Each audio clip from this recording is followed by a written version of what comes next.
Movie के start में हम 6 दोस्तों को एक गाड़ी में देखते हैं जिसका टायर सड़क के बीच में फट जाता है। गाड़ी तेजी से एक तरफ को मुड़ती है जिसकी वजह से एक लड़की का सर जोर से टकराता है। इस ग्रुप में 3 लड़कियां और 3 लड़के हैं। पिंक ड्रेस वाली लड़की का नाम सारा है, ग्रीन जैकेट वाली कैरन है और जिसके सर पर चोट लगी है वो जोडी है।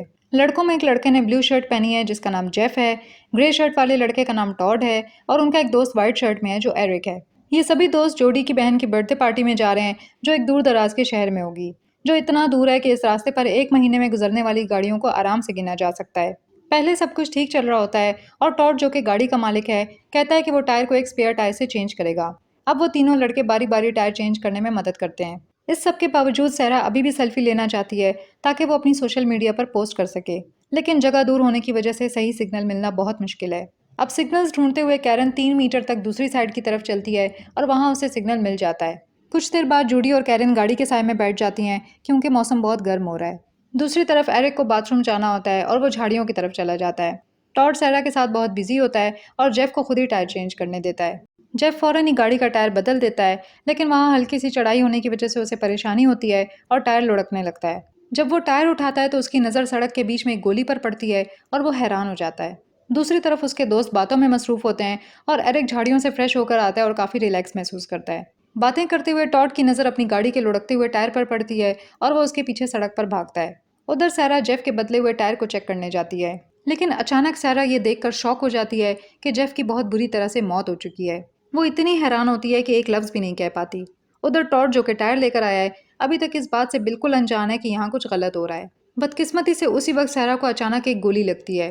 कैरन और जोडी को भी इस बारे में कुछ खबर नहीं होती कि खतरा तेजी से उनकी तरफ बढ़ रहा है। सैरा को गोली उसकी आंख में लग चुकी है और इसी वक्त उसे एक और गोली लगती है। अब यहाँ से कैरन समझ जाती है कि क्या चल रहा है, लेकिन उसे ये नहीं मालूम कि गोलियां कहाँ से आ रही हैं। वो बगैर देर किए फौरन चीखती है और अपने दोस्तों से कहती है कि वो गाड़ी के पीछे छुप जाएं। टॉड अभी भी इस सबसे बेखबर होता है कि तभी उसके लेफ्ट शोल्डर में गोली लगती है। वहीं एरिक को गाड़ी के करीब आने का वक्त नहीं मिलता और उसे एक दरख्त के तने के पीछे छुपना पड़ता है। उन पर मुसलसल गोलियां चलाई जा रही थीं और वो सिर्फ गाड़ी के पीछे छुप ही सकते थे। किसी को ये अंदाजा नहीं था कि टायर फटने का ये लम्हा इतने बड़े डिजास्टर में बदल जाएगा। ये साफ जाहिर हो गया था कि गाड़ी का टायर शूटर की तरफ से लगाए गए एक ट्रैप की वजह से फटा था। 1 घंटे तक वो शूटर के जाल में फंसे रहने की वजह से अब परेशान होना शुरू हो जाते हैं। कैरन जो एक मिलिट्री फैमिली की बेटी है, वो ये अंदाजा लगाती है कि शूटर ने अपनी गोलियां खामोशी से चलाने के लिए साइलेंसर का इस्तेमाल किया है ताकि तेज आवाज ना निकले। वो ये भी बताती है कि जो गोली गाड़ी में घुस नहीं सकी, उससे ये पता चलता है कि शूटर की पोजीशन इनसे काफी दूर है। टॉड शोल्डर में गोली लगने की वजह से बहुत कमजोर महसूस करता है और ज्यादा हिल नहीं पाता। एरिक इससे भी बुरे हाल में होता है, जो सिर्फ दरख्त के एक तन्ने के पीछे छुपा होता है और किसी चमत्कार के इंतजार में होता है। अब यहाँ पता चलता है कि जेफ ने जो टायर बदला था वो पहले ही लग चुका था और अब सिर्फ बोल्ट को कसना बाकी था, लेकिन शूटर की पोजीशन की वजह से उनके लिए ये करना मुमकिन नहीं है और उन्हें अब यहाँ से जिंदा निकलने के लिए कोई और प्लान बनाना होगा। अब कैरन कहती है कि दूसरी डायरेक्शन में 3 मीटर दूर उसे पहले अपने मोबाइल पर एक सिग्नल मिला था। फिर टॉड अपने हाथ को आगे बढ़ाने की कोशिश करता है कि तभी जूडी को अपनी पॉकेट से एक सेल्फी स्टिक मिलती है। अब कैरन अपने फ़ोन पर पहले गूगल असिस्टेंट को सेट कर देती है ताकि अगर सिग्नल मिले तो वो फ़ौरन 911 को कॉल कर सके। अब टॉड फ़ौरन उस सेल्फी स्टिक का इस्तेमाल करता है और उसे सिग्नल मिल जाता है, लेकिन बदकिस्मती से जब कैरन 911 को कॉल करने के लिए चीखती है तो उसका मोबाइल उस साइकोपैथ शूटर की गोली से तबाह हो जाता है। अब टॉड एक दूसरा प्लान सोचता है कि गाड़ी के गियर को न्यूट्रल कर दे ताकि गाड़ी को पीछे धकेला जा सके और ऐसी जगह ले जाया जा सके जहां सिग्नल मिल जाए। अब वो लोग मिलकर एक तरतीब बनाते हैं जिसके मुताबिक जूडी सामने की जगह पर खड़ी है ताकि गोलियों की लोकेशन को रिकॉर्ड कर सके, जबकि कैरन पीछे एक नकली स्केयर क्रो खड़ा कर देती है। अब टॉड गाड़ी का दरवाजा खोलता है और गियर को न्यूट्रल में डालने की कोशिश करता है। तभी स्केयर क्रो को गोली लगती है और टॉड जल्दी से गाड़ी में बैठ जाता है और चाबियां लगाने की कोशिश करता है, लेकिन मुसलसल गोलियां चलने की वजह से उसे पहले छुपना पड़ता है और गियर चेंज करने का वक्त नहीं मिलता। यहाँ अच्छी खबर यह है कि जूडी गोलियों के सोर्स को ट्रैक करने में कामयाब हो जाती है और पता चलता है कि शूटर एक दरख्त में छुप कर बैठा है। अब ये साफ जाहिर हो जाता है कि दरख्त में कोई स्नाइपर छुपा बैठा हुआ है। यहाँ ये तो नहीं मालूम कि उसका मकसद क्या है, लेकिन ये बात पक्की है कि वो इस दरख्त में काफ़ी वक्त से मौजूद है। फिर टॉड जो अभी तक गियर को न्यूट्रल में चेंज नहीं कर सका, हिफाजत के लिए कुछ सामान ढूंढने की कोशिश करता है। खुशकिस्मती से उसे गाड़ी के पीछे अपना टूल बॉक्स नजर आता है और वो उसे हासिल करने में कामयाब हो जाता है। वो उसके लोहे के ढक्कन को अपने हाथ की शील्ड के तौर पर इस्तेमाल करता है। दूसरी तरफ एरिक हार मान लेता है और अपने दोस्तों के प्लान से बिल्कुल बेखबर होता है। इसके बाद टॉड, जिसने अपने हाथ पर लोहे के ढक्कन को शील्ड के तौर पर रखा हुआ है, फौरन कैरन और जूडी से कहता है कि वो तैयार हो जाएं। फिर वो फौरन गाड़ी में बैठ जाता है और गियर को न्यूट्रल करने में कामयाब हो जाता है, लेकिन बदकिस्मती से उसके हाथ में गोली लग जाती है। तभी गाड़ी फौरन तेजी से नीचे की तरफ चलने लगती है और कैरन और जूडी ज्यादा तो कुछ नहीं कर सकती, लेकिन पूरी कोशिश करती हैं कि गाड़ी को पकड़ सकें। लेकिन जूडी की पकड़ छूट जाती है और वो गाड़ी से दूर गिर जाती है। अब गाड़ी का वो टायर जिस पर बोल्ट नहीं लगाए गए थे, गोलियों का डायरेक्ट निशाना बन जाता है, जिससे गाड़ी रुक जाती है। इसी लम्हे कैरन को एहसास होता है कि ये जूडी के लिए वहां से भागने का बिल्कुल सही मौका है, क्योंकि शूटर अपनी बंदूक में दोबारा गोलियां लोड कर रहा होता है। तभी एरिक अपनी जगह से भागने की कोशिश करता है, लेकिन उसे गोली लग जाती है और दोनों टांगों में गोली लगने की वजह से वो कहीं नहीं जा सकता। अब यहाँ एरिक को इस हालत में गोली मारकर खत्म किया जा सकता था, लेकिन शूटर जानबूझकर उसे तकलीफ में छोड़ देता है ताकि खून बहने से उसकी मौत हो जाए। अब 1 घंटा गुजर जाता है और टॉड को गाड़ी की सीट पर एक पानी की बोतल नजर आती है। उन सभी का प्यास से बुरा हाल होता है, लेकिन वो इस मुश्किल में जितना मुमकिन हो सके पानी आपस में बांटने की कोशिश करते हैं। फिर कैरन पानी की बोतल को एरिक की तरफ फेंकती है। एरिक अभी पानी का घूंट लेने ही वाला होता है कि हाथ में गोली लगने से मजीद तकलीफ में आ जाता है। असल में उस साइकोपैथ शूटर को इस सबसे मजा आ रहा होता है, जो खुद तो पानी भी पी रहा है और साथ में खाना भी खा रहा है। फिर टॉड देखता है कि एक कौवा उसकी गर्लफ्रेंड की लाश को खा रहा है, जिसे वो बर्दाश्त नहीं कर पाता। वो सैरा के पास जाने का इरादा करता है, जिसकी लाश सड़क के बीच में पड़ी होती है। यहाँ हैरत की बात यह है कि वो पुरस्कार शूटर टॉड पर गोली नहीं चलाता और टॉड को अपनी गर्लफ्रेंड को आखिरी बार चूमने का और उसका हाथ थामने का वक्त मिल जाता है। दूसरी तरफ एरिक, जो पहले ही मरने के करीब होता है, एक भेड़िए को अपनी तरफ आते हुए देखता है। वो फौरन हार मान लेता है, क्योंकि वो जानता है कि भेड़िया उसे जिंदा खा जाएगा। अब टॉड, जो कि शूटर के सामने खड़ा होता है, दूर से एक गुजरती हुई गाड़ी को देखता है। वो जानता है कि ये एक बहुत ही खास मौका है जो दोबारा नहीं मिलने वाला। लेकिन अब यहाँ टॉड को गोली लग जाती है और इसी वजह से वो भेड़िया भाग जाता है। अब टॉड के पास और कोई रास्ता नहीं बचता और वो अपनी गर्लफ्रेंड की लाश के सामने ही मर जाता है। दूसरी तरफ उस गाड़ी के ड्राइवर को सड़क पर लाशें पड़ी नजर आती हैं और अचानक उसके हाथ पर गोली लगती है, जिसकी वजह से उसके खून की छींटें गाड़ी के अंदर फैल जाती हैं। हालात मजीद खराब हो जाते हैं जब स्टीयरिंग व्हील बेकाबू हो जाता है और उनकी गाड़ी टॉड की गाड़ी से टकरा जाती है। और इस सब की वजह से कैरन और जूडी की आखिरी उम्मीद भी पल भर में खत्म हो जाती है।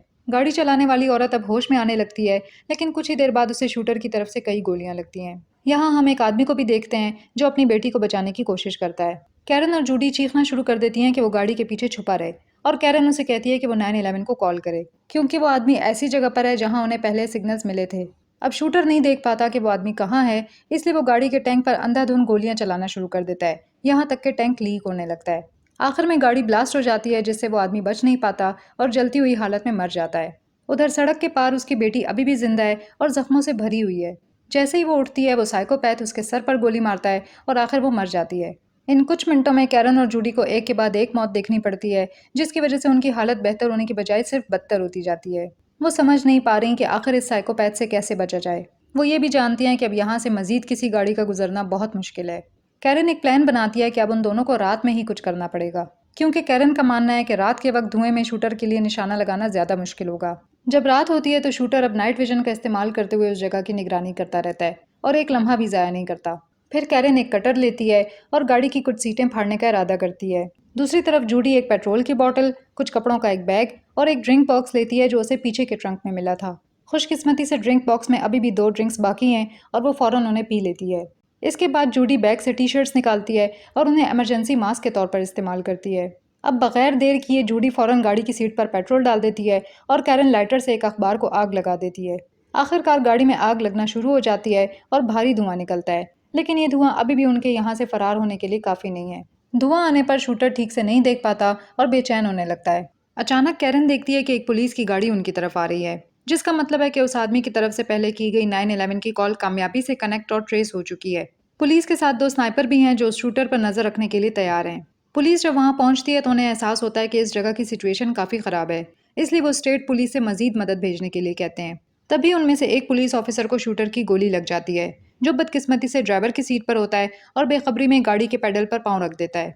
इस मौके का फायदा उठाते हुए कैरन फौरन जूडी से भागने को कहती है, लेकिन जूडी इनकार कर देती है क्योंकि उसमें भागने की हिम्मत नहीं है। आखिर कैरन को अकेले भागना पड़ता है और वो भारी धुएं से निकल जाती है और बदकिस्मती से अब शूटर को बिल्कुल साफ नजर आती है। तभी वो शूटर उसे गोली मार देता है और वो फौरन ही मर जाती है। उधर पुलिस के 4 ऑफिसर्स में 2 को गोली लग चुकी है और सिर्फ 2 बाकी रह गए हैं। इसी वक्त जूडी सोच लेती है कि वो करीब मौजूद पुलिस की गाड़ी की तरफ भागेगी। इसके बाद शूटर और उन पुलिस ऑफिसर्स के दरमियान एक लड़ाई शुरू हो जाती है, जिसमें शूटर वाज़ेह तौर पर पुलिस से बेहतर साबित होता है और आसानी से उन ऑफिसर्स को खत्म कर देता है। अब जूडी, जिसके पास और कोई चॉइस नहीं है, फौरन पुलिस की गाड़ी कंट्रोल में ले लेती है। उसका प्लान यह है कि वो गाड़ी को उस दरख्त से टकराएगी जिसे शूटर अपने लिए कवर के तौर पर इस्तेमाल कर रहा है। जूडी ये करने में कामयाब हो जाती है और शूटर को दरख्त से गिरा देती है। फिर वो गाड़ी से निकलती है और गिरने वाली राइफल उठाने की कोशिश करती है, इसी बीच शूटर दरख्त से बंधी हुई एक रस्सी में फंस जाता है और उसे काटने की कोशिश करता रहता है।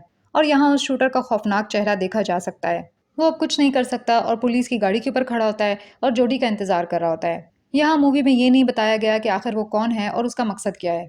इस सारी सिचुएशन से जोडी बुरी तरह से पैनिक हो जाती है और उस आदमी पर कई बार गोली चलाती है जब तक कि वो गिर ना जाए। लेकिन जोडी को अभी भी चैन नहीं आता और वो उस शूटर को सर में एक और गोली मारने लगती है। लेकिन जब वो गोली लोड कर रही होती है तो अचानक बंदूक का ट्रिगर मैकेनिज्म फंस जाता है। आखिर जूडी उस आदमी को उस बंदूक की नोक से इतना मारती है कि उसका चेहरा बर्बाद हो जाता है। फिर उसे राइफल पर कुछ निशान नजर आते हैं जिससे ये पता चलता है कि इस सड़क पर कितने लोग मर चुके हैं। फिर जूडी एक आखिरी बार उस आदमी के सर पर मारना चाहती है, लेकिन बंदूक का ट्रिगर अचानक चल जाता है और जूडी की गर्दन में गोली लग जाती है, जिससे उसकी मौत हो जाती है और यहाँ मूवी खत्म हो जाती है। मूवी पसंद आई हो तो वीडियो पर लाइक और कमेंट जरूर करें और चैनल को सब्सक्राइब करें। अब मैं मिलूंगी आपसे अगली मूवी के साथ। तब तक के लिए टेक केयर।